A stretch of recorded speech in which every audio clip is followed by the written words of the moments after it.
रोहनजी, आपलं मनपूर्वक स्वागत आहे. नमस्कार. सो रोहन प्रकाशन 1982 पासून आहे. सो काही महत्वाची पुस्तकं तुम्ही आम्हाला सांगाल?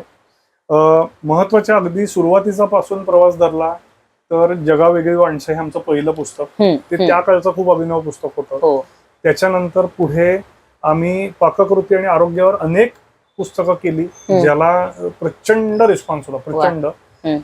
त्याच्यानंतर आम्ही लालबहादूर शास्त्रींचं चरित्र प्रकाशित केलं, ज्याला खूप मोठा रिस्पॉन्स मिळाला. पण 2003 साली लालबहादूर शास्त्रींची जन्मशताब्दी वर्ष होती आणि माझ्या वडील तेव्हा प्रमुख असल्याने ते बघत होते आणि त्यांनी ठरवलं की आपल्याला हे 250 रुपयाचं मूळ पुस्तक आपण ह्या 1 वर्षासाठी 100 रुपयात द्यायचं.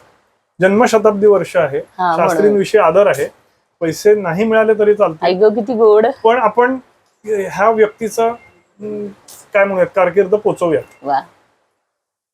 तसं सगळं योजना झाली. ते 100 रुपयात कसं प्रकाशित होणार हे सगळे प्रश्न सुटले, सगळं तयार झालं आणि दुकानदारांनी सांगितलं की कमी टक्क्यात तर आम्ही काम नाही करणार. मोठा चॅलेंज होता.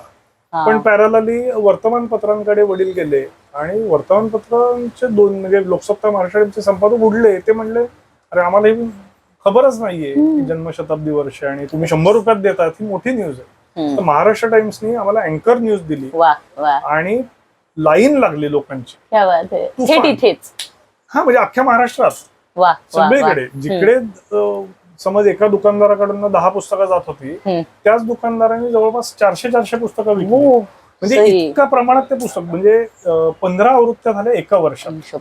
तर मोठा बेंचमार्क होता. त्यानंतर 1999 साली एक आपण जेव्हा म्हणत होतो ना की हे मिलेनियम बदलणार आहे, मग Y2K प्रॉब्लेम आणि असं, तर तेव्हा एक अभिनव कल्पना माझ्या वडिलांच्या डोक्यात आली की आपण 1000 वर्षातले जे कोण मानकरी असतील ह्यांच्यावर आपण एक पुस्तक संकलित करूयात का. म्हणून मग यांनी घडवलं सहस्त्र हे पुस्तक आम्ही प्रकाशित केलं.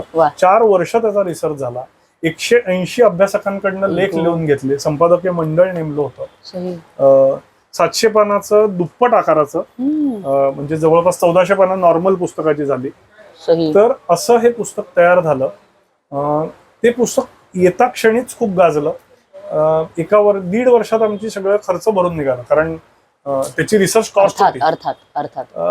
तर आम्ही तेव्हा ते पुस्तक जनआवृत्ती स्वरूपात परत आणलं, अर्ध्या किमतीत दिलं आणि त्याच्या आजवर 20 आवृत्त्या प्रसिद्ध झालेल्या आहेत आणि 20 आवृत्त्यातून साधारण 50,000 पुस्तकं पोचलेली आणि आजही पुस्तक ते उपलब्ध आहे, चांगलं लोकांना आवडतंय. तो एक मोठा बेंचमार्क होता. त्यानंतर त्या प्रोजेक्टच्या सक्सेसवर एक वेगळा अभिनव परत प्रोजेक्ट आम्ही सुरू केला, असा घडला भारत. 47 नंतर 2000 तेव्हा आता 2012 पर्यंतचं ते पुस्तक आहे की भारतात काय काय घडलं हे आपण वस्तुनिष्ठ पद्धतीने द्यायचं आणि सगळ्या क्षेत्रात. तर 7 वर्ष रिसर्च झाला. 25-1 लाख रुपयाची रिसर्च कॉस्ट आहे, जी आम्ही पुस्तकाच्या किमतीवर लावलेली नाही. ते रोहन प्रकाशनाचं काय म्हणूयात, आम्ही दरवर्षी 3-4 लाख रुपये ऍब्झॉर्ब केलेले आहेत 7 वर्षात. पण ते पुस्तक अस्तित्वात आणलं, अप्रतिम त्याचं हे केलं. त्याच्याही 7 आवृत्त्या झाल्या, बरंच ते पोचलं. त्याचीही जनआवृत्ती आम्ही आता प्रकाशित केलेली आहे. ती सगळ्यांनाच उपयोगी आहे. हे 2 महत्वाचे मानबिंदू आहेत. अगदीच. त्याच जोडीला आता मी आल्यानंतर 2009 साली आम्ही फेलुदा आणलं. मग व्यंकेश बक्षी म्हणून शरदिंदू बंडोपाध्यायांची आपल्या दूरदर्शनवरची सिरियल लागायची, त्याची पुस्तकं आम्ही प्रकाशित केली. रस्किन बॉन्ड आणलं, आर.के. नारायण आणलं. सो मी अजून एक हे असा हे केलं होतं, काय म्हणून एक ठरवलेलं होतं की अंतर्भारतीय पुस्तक आपण आणायची. तर ते रोहन अंतर्भारती म्हणून आमचा एक विभाग आहे की ज्याच्यात आम्ही अशी भारतात प्रकाशित होणारी किंवा लिहिली जाणारी महत्वाची पुस्तकं आम्ही मराठीत प्रकाशित करतो. हिंदीतून केलेली आहेत, बऱ्याच भाषांतून आपण करतोय का. तर तो एक हे झालं. महत्वाच्या पुस्तकांमध्ये Operation Blue Star, Major General K S. Brar म्हणून त्यांचं पुस्तक आम्ही प्रकाशित केलं. तो एक मोठा बेंचमार्क होता. कृष्णाकाठ आम्ही पुनर्प्रकाशित केलं 2012 साली आणि तेही पुस्तक प्रचंड पोचवलं. म्हणजे 84 सालापासून 12 सालापर्यंत जेवढं पोचलं नसेल तेवढं फक्त 2012-13 मध्ये आम्ही पोचवले आणि त्याच्याहून जास्त दरवर्षी तर जातच. म्हणजे त्याची आम्ही जनआवृत्ती करून बरंच काही आम्ही असे प्रयोग लोकांपर्यंत पोहोचण्यासाठी आम्ही खूप काय काय करतो. त्याच्या पुढे 2016 साली आम्ही असं ठरवलं की आपण बऱ्यापैकी फिक्शन मध्ये म्हणजे ललित साहित्यात कथा कादंबरीत काम सुरू करायचं. तर त्यात एक वेगळी संकल्पना मी मांडली आणि रोहन मुद्रा म्हणजे इम्प्रिंट्स म्हणतात, इंग्लिशमध्ये खूप प्रचलित आहे, मराठीत कोणी केलेलं नव्हतं. तर आम्ही अशा विभागांना वेगवेगळी एक आयडेंटिटी क्रिएट केली. अच्छा. उदाहरण सांगायचं झालं म्हणजे मारुतीने जसं मारुती नेक्सा केलं, तर ह्या पद्धतीचं एक उदाहरण आहे की रोहन मोहर म्हणून पहिली मुद्रा आमची आली, ज्याच्यात आम्ही हा ललित साहित्य विभाग सुरू केला. मग रोहन अंतर्भारती आलं की ज्याच्यात अंतर्भारतीय पुस्तक, रोहन किशोर वाचन ज्याच्यात किशोर वाचनाची होत आहेत, रोहन आरोग्य सर्वप्रथम म्हणून आरोग्याचा विभाग आहे, रोहन अजून एक महत्वाचा समाज रंग त्याच्यात सामाजिक पुस्तकं होत आहेत, रोहन व्यक्तिरंग ज्याच्यात व्यक्तिरेखा आणि चरित्र होत आहे. सो असं आम्ही सगळा विस्तार करतो, वेगवेगळे सेगमेंट्स केल्यासारखे केले. ओके. आणि आता कसं आमच्याकडे मोठी टीम आहे, म्हणजे माझ्याकडे 4 इन-हाऊस संपादक आहेत, शिवाय वडील संपादनाचं बघतात, मी काही प्रमाणात बघतो.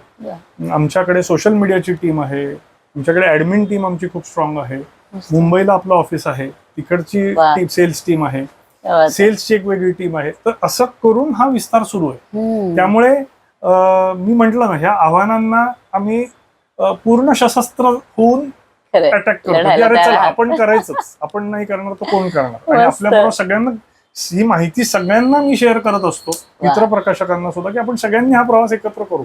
आपल्याला करण्यासारखं खूप हे खूप छान आहे. म्हणजे स्पर्धा असावी ना तर ती हेल्दी असावी, आणि जी खरं तर आजच्या काळात बघायला जीवातच मिळत नाहीये. पण हे खूप इंटरेस्टिंग आहे. असं होतं बघा, हा जो काही तुमचा व्यवहार चालतोय सगळा, हा जो ग्रंथ व्यवहार आहे, कारण बघा रोहन प्रकाशन आहे, मेहता आहे, मौज आहे, पॉप्युलर आहे, साकेत आहे, लोकवाङ्मय आहे, तिकडे अनेक प्रकाशन आहेत आपल्याकडे. आणि ही सगळीच माणसं म्हणजे रोहनचं तुम्ही सगळेजण दिग्गज प्रकाशन संस्था असं आपण त्याला म्हणू शकतो, प्रस्थापित म्हणू शकतो एका अर्थाने. पॅरलली नवीन पण काही अगदी इरा असेल किंवा नितीन थोरातचा आहे किंवा डॉक्टर प्रकाश कोयाडेंचं आहे, असे खूप लोकांचे नव्या अशा प्रकाशन संस्था सुद्धा आपल्याकडे येतात. सो हे प्रत्येक जणच खूप उत्तम पद्धतीने काम करतात. तर या सगळ्यांचाच हा जो काही ग्रंथांचा व्यवहार आहे, तर हा ग्रंथ व्यवहार नेमका चालतो कसा? ग्रंथ व्यवहार चालतो कसा म्हणजे ब्रॉड लेवलला सांगायचं झालं तर पहिलं लेखकाचं लिखाण जे आहे ते प्रकाशकापर्यंत 2 पद्धतीने येऊ शकतं. एक तर लेखक घेऊन येऊ शकतो, त्याचा प्रकाशक लेखकाला सांगू शकतो की तुम्ही काय नवीन लिहितात किंवा तुमचं अमुक अमुक विषयावरचं पुस्तक मला आवडेल करायला. तर त्याच्या पुढे त्याचं परीक्षण होतं. ते परीक्षण म्हणजे पुस्तक जर उत्तम असेल, त्याच्यात जे काय असेल की आम्हाला वाटलं की हे पुस्तक आपण निवडूया, तर ते निवडलं जातं. अथवा त्याच्यावर लेखकाला काही सूचना दिल्या जातात, मग तो त्याच्यावर काही काम करून परत आमच्याकडे ते देतो. त्याच्यातून त्या फिल्टर्स मधून पास होऊन ते असं म्हणूयात की जर त्याची निवड झाली तर मग पुढे संपादन असतं. म्हणजे त्याच्यात अनेक टप्पे आहेत मग, की टाईप सेटिंग म्हणजे ते झालं, संपादन झालं, प्रूफ रिडिंग झालं, डिझायनिंग झालं, त्याला मुखपृष्ठ बरोबर हे करणं. आमच्या प्रकाशनाची खासियत आहे की आमचे लेआउट डिझाईन खूप, आम्ही त्याच्यावर खूप लक्ष देतो आणि ते खरंच वाखाणले जातात. तर आमच्या दृष्टीने ते layout design is also part of editing, म्हणजे ते संपादनाचाच भाग आहे. तर त्याप्रमाणे ते केलं जातं. आणि मग ते पुस्तक म्हणून कसं असावं, कसं लोकांपुढे जावं, त्याची किंमत कशी असावी, त्याचं मुखपृष्ठ कसं असावं, या सगळ्याचा विचार होतो. आणि त्या प्रकारे मग ते मार्केटमध्ये दिलं जातं. मग त्याचा पब्लिसिटी हा एक पार्ट येतो की त्याचं जाहिरात करायला हवी किंवा लोकांपर्यंत पोचायला हवं, ते झालं. सेल्स मार्केटिंग इन जनरल झालं, त्याच्यातून विक्री होणं, मग ती लोकांना कसं आवडते, शेवटी हा पिक्चर काढण्यासारखा आहे. पुस्तक हिट होईल आणि कुठलं नाही. जुगार आहे ऍक्च्युअली हा शब्द वापरून, पण कसं आहे ना की जुगारात कसं असतं, तुम्ही काही क्रिएट करत नसता, बरोबर आहे. इथे तुम्ही क्रिएट करता, आणि तुम्ही क्रिएट जर चांगलं केलेलं असेल तर त्याला नक्की कुठला ना कुठला माणूस त्याच्याकडे लक्ष देणारच आहे. त्याला नाही असं तो दुर्लक्षित करणं. तर त्या विश्वासाने आम्ही करत राहतो, ती गोष्टीचा आनंद होतो आणि त्याच्यात असं म्हणूयात की प्रकाशकाची एक जबाबदारी असते की समाजाने काय वाचावं, एक नैतिक जबाबदारी म्हणूया नुसतंच काय विकलं जातं आणि त्याच्याच मागे लागलंय असं आम्ही नाही करत, म्हणजे रोहन प्रकाशन तरी नाही करत. वा वा मग नाही बाबा, काही गोष्टी ह्या साहित्यासाठी महत्वाच्या, हे चांगलं साहित्य आहे, काही गोष्टी सामाजिक दृष्ट्या महत्वाच्या, हे आलं पाहिजे, काही गोष्टी एक काय म्हणूयात एका बाजूला आकर्षण निर्माण करतील. कारण मी परत तेच म्हणतोय की आपलं माझ्यासाठी असं म्हणून आव्हान सर्वात मोठं काय आहे तर अरे माध्यम, इंटरनेट, स्मार्टफोन, जे सगळी लोक जुगारतोय असं करणं. त्या जुगाराने तर बापरे, म्हणजे खरं तर खूप नुकसान केलंय एका अर्थी बघायला गेलं तर. नुकसान होत आहे, त्यांनी फायदे आहेत, अर्थात फायदे आहेत, कसे वापरणार आहात आणि त्याच्यावर वेळ कसा कमीत कमी वाया घालवा हे महत्वाचं आहे.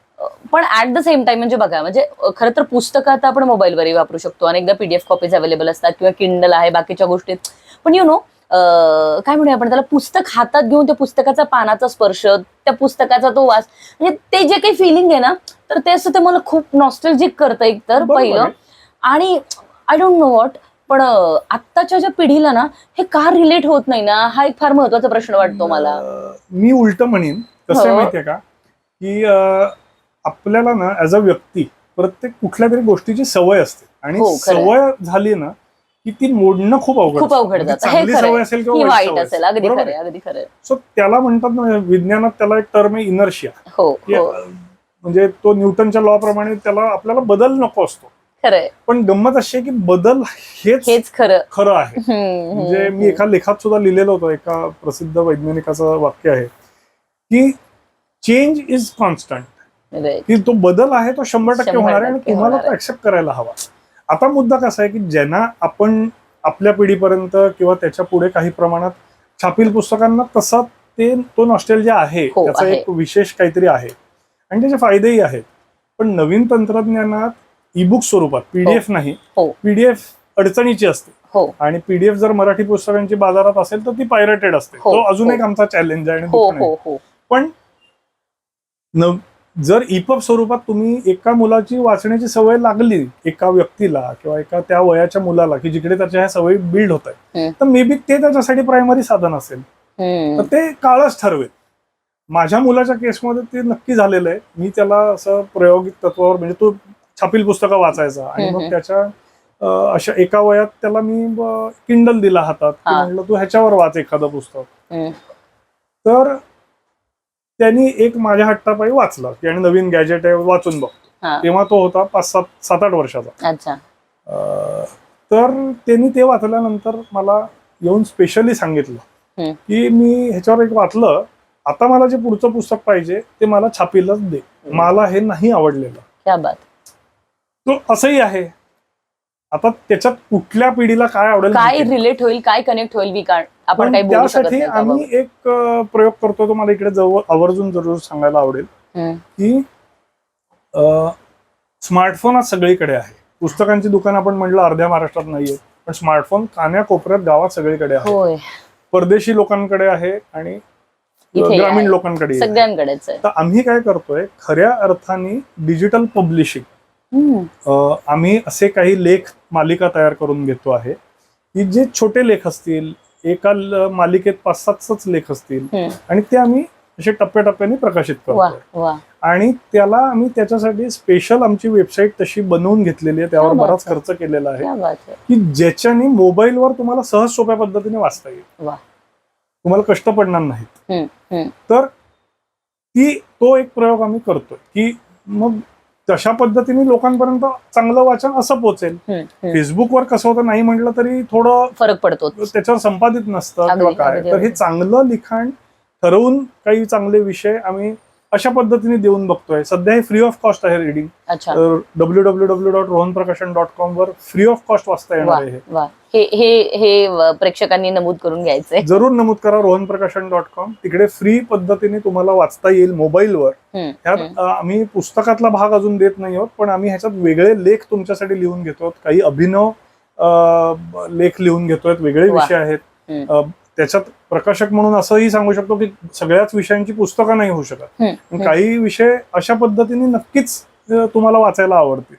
तर त्यामुळे ते तुम्हाला मोबाईलवर सहज सोपं वाचन करता येणार आहे. तर ते आम्ही असे काही प्रयोग करतो. वा मस्त.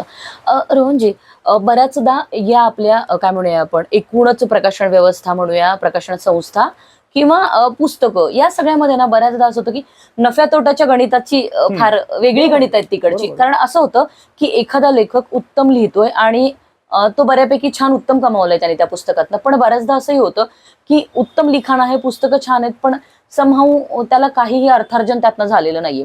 आणि मग बऱ्याचदा असं शिक्का लागतो की अरे नाही हे काय, म्हणजे pardon me for my language, पण हे काय भिकायची डोळ्यातली लेखक हा काय व्यवसाय किंवा पोटा पाण्यासाठीचा व्यवसाय असं होऊ शकत नाही लेखन. सो अशी टीका म्हणूया किंवा असा शब्द आपल्याकडे आय मीन अशी काय म्हणूया अशा सजेशन युवकांना दिल्या जातात की बाबा काही करा पण प्लीज लेखन वगैरे असं काही प्लीज करिअर म्हणून बघू नका. सो ही गणितं कशी असतात आणि खरंच लेखक म्हणून लेखन हा व्यवसाय म्हणून येऊ शकतं का कोणी इकडे? म्हणजे खूप जण आलेली आहेत पण तरी. डेफिनेटली तुमचा प्रश्न खूप महत्वाचा आहे आणि जे नव्याने लिहितायत त्यांना काही गोष्टी समजण्यासाठी फार महत्वाचं आहे. ह्याच्यातनं आपण असे 3-4 पद्धतीचे केसेस घेऊयात, असं करूयात. ओके, म्हणजे आपल्याला अशी अनेक उदाहरणं मिळतील की ज्याच्यात लेखकांनी उत्तम लिहिलंय, ते वाचकांना उत्तम आवडलेलं आहे आणि पिढ्यानपिढ्या आवृत्त्या निघतायत. म्हणजे आता तुम्ही धरा सध्याचं सर्वात मोठं उदाहरण म्हणजे छावा. छावा हे पुस्तक आलं, त्याच्या दरवर्षी हजारो पुस्तकं त्याची आवृत्तीच्या स्वरूपाने गेली. त्याचं इंग्लिशमध्ये ते पुस्तक आलं, इतर भाषांमध्येही ते मे बी आलेलं असेल. त्याचा सिनेमा झाला, सिनेमांनी आज म्हणजे सर्वात मोठा ब्लॉकबस्टर झालेला आहे. त्यामुळे पुस्तक प्रचंड प्रमाणात जात आहे. मेहता आमचे मित्र प्रकाशक आहेत, त्यामुळे मला माहिती आहेत गोष्टी. तर खूप मला आनंद होतो त्यांच्यासाठी. मला खूप चांगलं वाटतं की अरे मराठी पुस्तकाचं आज मोठ्या ऑडियन्स समोर आपलं लिखाण गेलेलं आहे. सो हे बघा, म्हणाल तर हे बेस्ट खरंय तुम्हाला परिस्थिती सांगितली. त्याच्या खालोखाल जर म्हणाल प्रत्येक पुस्तकाचे सिनेमे नाही होणार, पण त्याला वर्षानुवर्ष वाचक आहे, वर्षानुवर्ष फॉलोईंग आहे. ओके, आता मेन कोर मुद्द्याकडे जर आपण आलो तर लेखक किंवा लेखन हे जे प्रोफेशन आहे, नोबल प्रोफेशन आहे. ह्याच्यात फक्तच पैसे बघायचे आहेत का, तर ते तसं प्रोफेशन नाही. तशी लोक लिहूही नाही शकणार मे बी, माहित नाही. लिहित म्हणजे विषय वेगळे असू नाही, पण कसं लिहू शकतात मग असं दुधाचा रतीब घातल्यासारखे पुस्तकं काढणं नाही, असं आपण म्हणूयात. सगळ्या केसेस आहेत, आपण असं म्हणूया सगळ्या केसेस आहेत, सगळे प्रकार आहेत उपलब्ध. पण मी म्हणेन की लेखकाला मान सन्मान जो मिळतो, एक समाजात जे नाव मिळतं ते खूप मोठं असतं. त्याच जोडीला प्रॅक्टिकल पॉइंट ऑफ व्ह्यू जो आहे की अर्थार्जन व्हायला हवं, तर ते कसं मॅनेज कराल, तर ते फार महत्वाचं आहे. मग त्यासाठी सुद्धा माझेच लेखक आहेत, प्रणव सखदेव, जो तरुण लेखक म्हणून आहे. त्यांनी सुरुवात केली लिखाणाला, त्यांनी ठरवलं की नाही आपल्याला लिहायचंय, मग थोडेसे आपल्याला तडजोडी करायला लागतील, आपलं चौकोन आखायला लागेल आयुष्याचा की नाही मला काय ह्याच्यातून मला कशा प्रकारचा लाईफ मिळेल, पण काही सॅक्रिफायसेस करायला लागतात. पण त्याच्या जोडीला त्यांनी खूप प्रॅक्टिकल अँगलनी घडी बसवलेली आहे की त्यांनी एका बाजूला तो स्वतःचं लिखाण करतो, एका बाजूला तो आमच्याकडे संपादक म्हणून तो आमच्या team member, core team member आहे आमचा. सो तो आमचं संपादनाचं काम करतो. त्यांनी अनुवाद सुरू केलेले आहे, ते अनुवाद खूप उत्तमरित्या तो करतो आणि वेळेत संपवतो. कारण शेवटी कसं आहे, deadline matters a lot. Deadline तुमचं ते पैसे सेम आहेत, किती वेळात तुम्ही कमवता हे महत्वाचं आहे. त्या दृष्टीने त्यांनी खूप बॅलन्स चांगला साधलेला आहे. तर त्यांनी त्याच्यातून अर्थार्जन बॅलन्स आउट केलेलं आहे. दुसरी गोष्ट काय आहे हे लक्षात घ्यायला हवं लेखकाने, की त्याचा एकच पुस्तक आलं आणि एकच खूप गाजलं असं होणार नाही. एक पुस्तक आलं, मग दुसरं पुस्तक आलं, मग कन्सिस्टन्सी खूप महत्वाची. कन्सिस्टंटली तुम्ही लिहित राहा, चांगलं लिहित राहा आणि व्यापक दृष्टिकोनातून लिहित राहा. तुम्हाला एक पॉइंट असा येणार आहे की कुठल्या तरी एका पुस्तकाला खूप मोठा पुरस्कार मिळेल किंवा एक पुस्तक खूप गाजेल, मग ते पुस्तक गाजलं म्हणून इतर 5 पुस्तकं ऑटोमॅटिक गाजायला लागतील. सो ते प्रयत्न आहेत ना शेवटी. प्रकाशकाचा जर तुम्ही बघाल तर प्रकाशकाचं कसं होतं की प्रकाशक आज एक पुस्तक काढतो, 40 वर्षात 700 पुस्तकं आमची निघतात. काही प्रकाशकांनी 40 वर्षात 2000 पुस्तकं काढलेली आहेत. सो तो प्रश्न नाहीये. प्रश्न असा आहे की प्रकाशक कंटिन्युअस इन्व्हेस्टमेंट करतो. Yes yes. प्रकाशकाच्या काळजी ही अख्खं ऑफिस चालवायचं, स्टाफ मेंबर लायबिलिटीज बाकीच्या डोक्यावरच्या.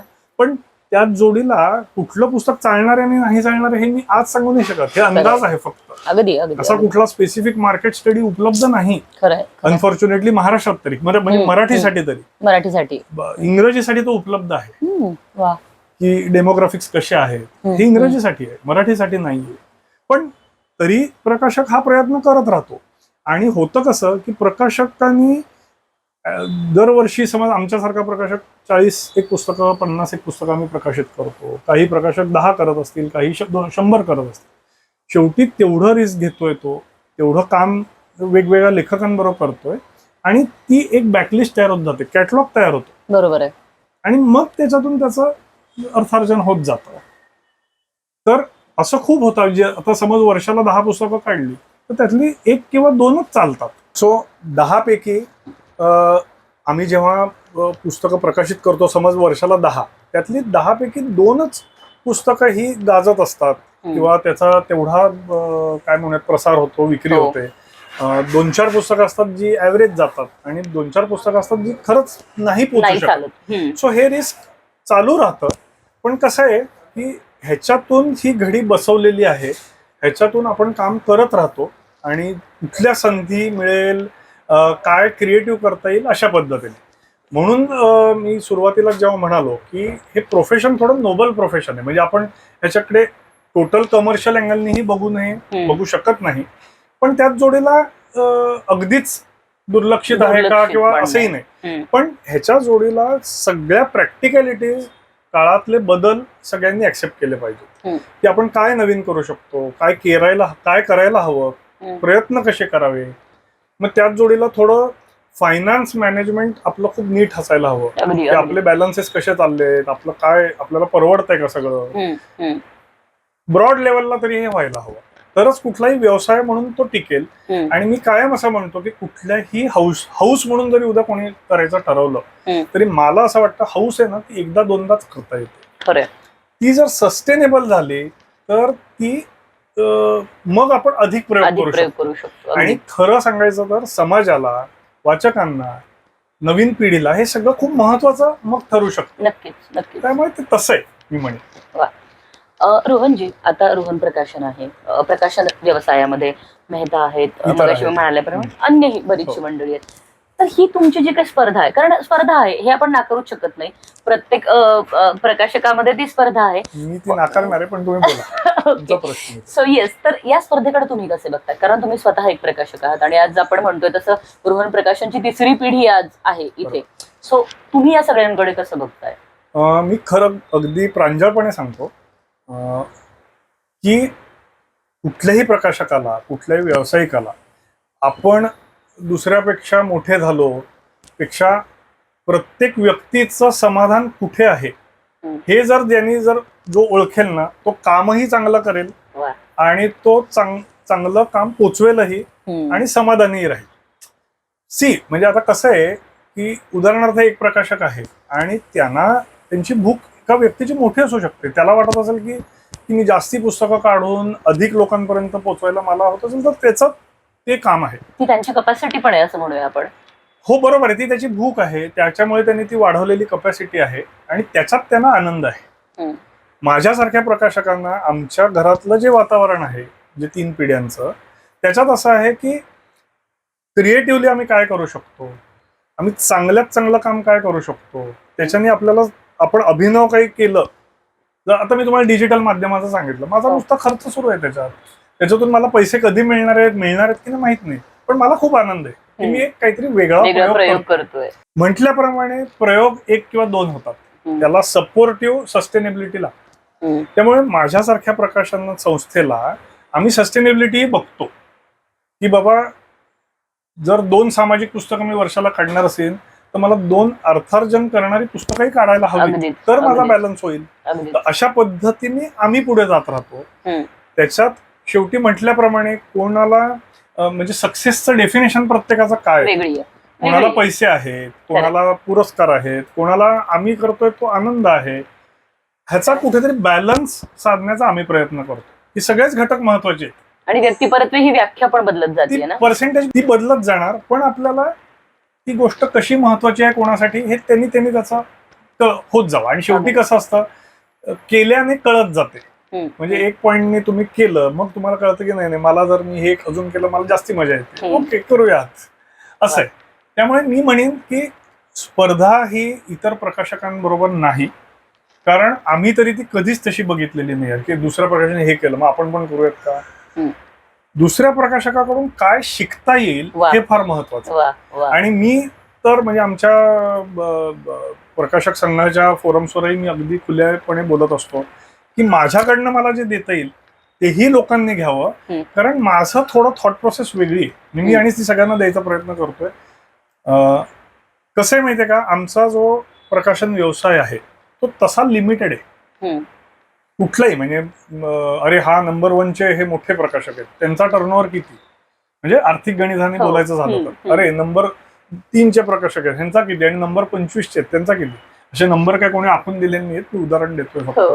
पण तरी या सगळ्यांची गोळाबेरीज केली तरी व्यवसायाची एक टोटल टर्नओव्हर जर आपण कॅल्क्युलेट केला इंडस्ट्रीचा तर तो खूपच लिमिटेड आहे, खूपच माफक आहे, खूपच माफक आहे.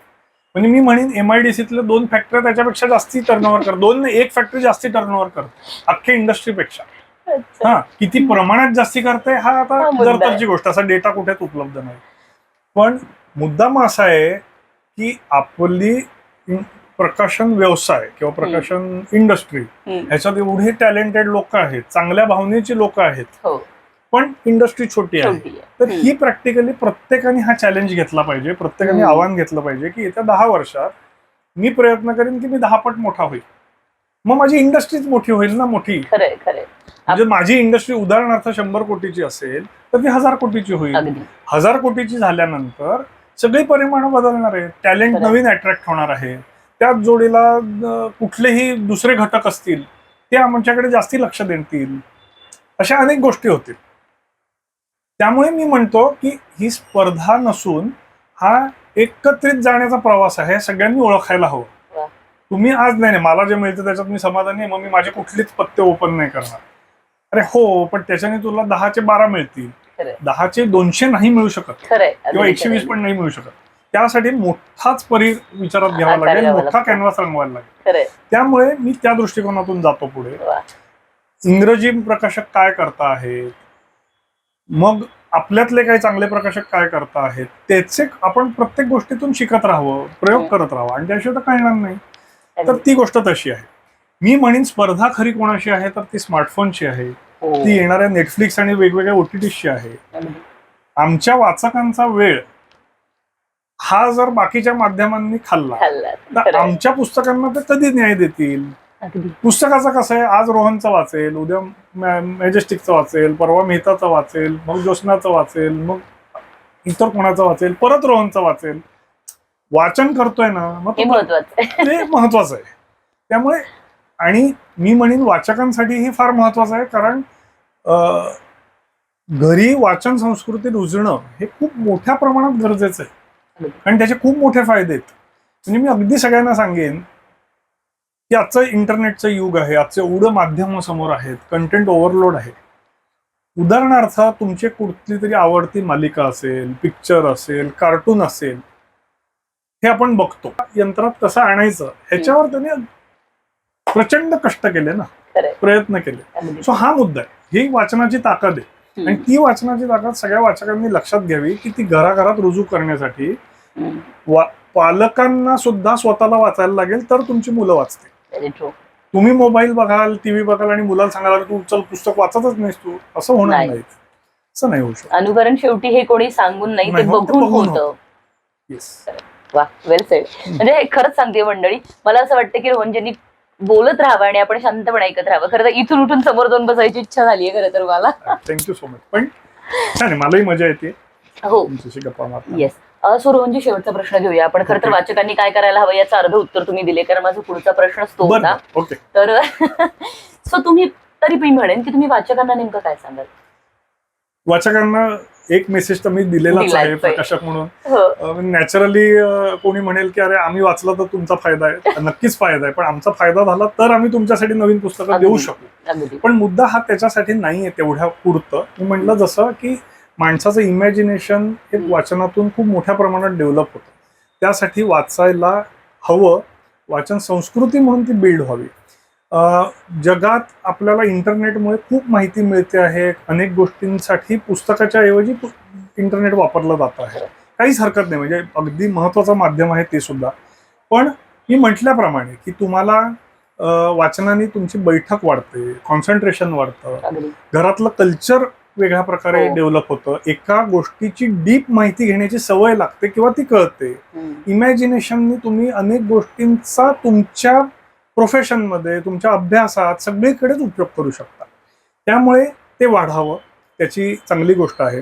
मी म्हणेन की वाचकांनी, जे वाचता आहेत त्यांनी आपल्या मित्रपरिवारात, कुटुंबात अनेक सणांना किंवा वाढदिवसांना पुस्तकं भेट द्यावी, मुलांबरोबर बसावं.